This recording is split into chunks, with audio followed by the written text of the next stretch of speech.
Bible ऐसा बताती है, 5 मूर्ख 5 बुद्धिमान थी। यीशु ने कहा, निर्बुद्धि है वह मनुष्य जो उसकी बातों को सुनता है पर मानता नहीं है। यीशु मसीह ने कहा, मूर्खता इंसान के अंदर से आती है। और यहां पर लिखा है, शमूएल शाऊल से कहता है, तूने मूर्खता की है। बताइए अब अकॉर्डिंग टू बाइबल मूर्खता क्या है? क्यों बाइबल बताती है अंतिम दिनों में 2 लोगों की तरह 2 लोगों से कलीसियाएं भरी होंगी, मूर्ख और बुद्धिमान से। आप जानते हैं मूर्ख कौन होते हैं? मूर्ख वो होते हैं जिनको इंसान कंट्रोल कर रहा है, खुदा नहीं। मैं आपसे पूछना चाहता हूं, आप में से जितने भी लोग मुझे देख रहे हैं, घर पे आपको कोई 2 वर्ड्स बोलता है, आप उन 2 वर्ड्स को लेके सोचते रहते हो, मुझसे इस तरह कैसे बात की, आखिर इन्होंने मुझे समझा क्या है? आपने कई बार देखा है जब आपके घर में आपको कोई डांटता है, चाहे आपकी गलती हो या ना हो वो बात अलग है, पर जब कोई आपको डांटता है, उन 2 शब्दों को, उस 2 लाइंस को आप अपने अंदर रखते हैं। कौन आपको कंट्रोल कर रहा है? लोग।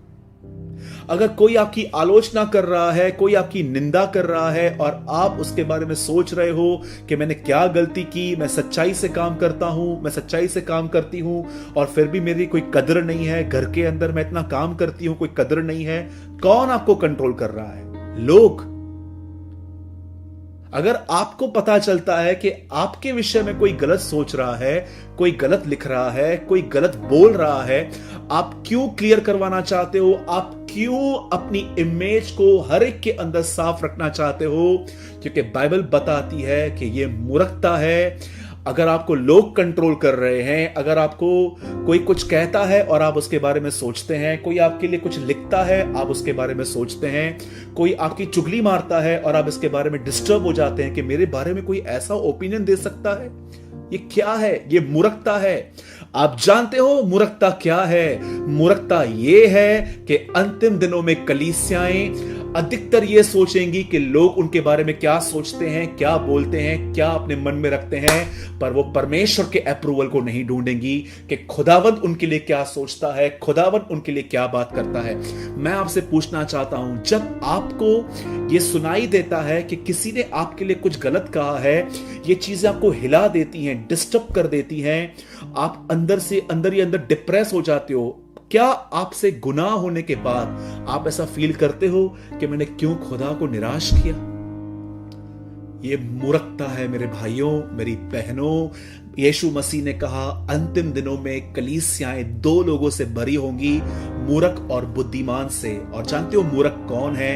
मूर्ख वो लोग होते हैं जो सारा दिन यही सोचते हैं कि लोग मेरे बारे में क्या सोचते हैं, लोग मेरे बारे में क्या बोलते हैं, क्यों मेरी चुगली खाई गई। आप जानते हैं एक दिन ऐसा हुआ, बाइबल बताती है यीशु मसीह एलिया और मूसा से मिलकर जब नीचे उतरे, तब उन्होंने कहा मैं बहुत जल्दी मारा जाऊंगा, गाड़ा जाऊंगा, जी उठूंगा। तब पतरस उसे साइड में ले गया और पतरस ने कहा तेरे साथ ऐसा कदापि ना हो। जानते हो यीशु ने क्या कहा? यीशु ने उसको एक बात कही, उससे कहा दूर हो शैतान, दूर हो शैतान। पतरस को प्रभु ने शैतान कहा। और जानते हो उसके बाद क्या लिखा है? प्रभु ने उससे कहा क्योंकि तू परमेश्वर की नहीं परंतु मनुष्यों की बातों पर मन लगाता है। मैं आज भी हैरान हो जाता हूं उन लोगों को देखकर कि जब उनके लिए कोई गलत कमेंट करता है या कोई गलत लिखता है वो डिस्टर्ब हो जाते हैं। घर के अंदर कोई 2 वर्ड्स बोलता है वो डिस्टर्ब हो जाते हैं। वो सुनते हैं अपने बारे में कि मेरे लिए लोग ऐसा ऐसा बोल रहे हैं, वो डिस्टर्ब हो जाते हैं। वो देखते हैं कि उनकी इज्जत उतनी नहीं है जितनी दूसरों की है, वो डिस्टर्ब हो जाते हैं। ये क्या हो रहा है? ये फुलिशनेस है। अगर हम इन बंधनों में हैं, कब हम यहां से बाहर निकलकर तैयारी करेंगे? जरा सोचिए। बुद्धिमान लोग जानते हैं कौन होते हैं? यीशु ने कहा बुद्धिमान है वह मनुष्य जो मेरी बातों को सुनता और मानता है। उसने अपना घर चट्टान पर बनाया है, आंधी आई, तूफान आए, लहरें आई, पर वो घर नहीं गिरा। आप जानते हो बुद्धिमान लोग कौन हैं?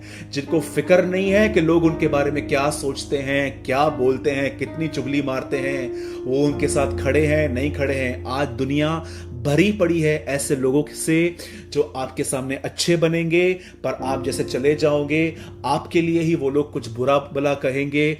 बुद्धिमान लोग इन बातों पे ध्यान नहीं देते। बुद्धिमान लोगों के अंदर इस बात की बुद्धि होती है कि वो खुदा के लिए जीते हैं, खुदा को खुश करने की कोशिश करते हैं। उनके लिए सबसे बेहतर, सबसे इंपॉर्टेंट बात यही होती है कि परमेश्वर उनके बारे में क्या सोचता है।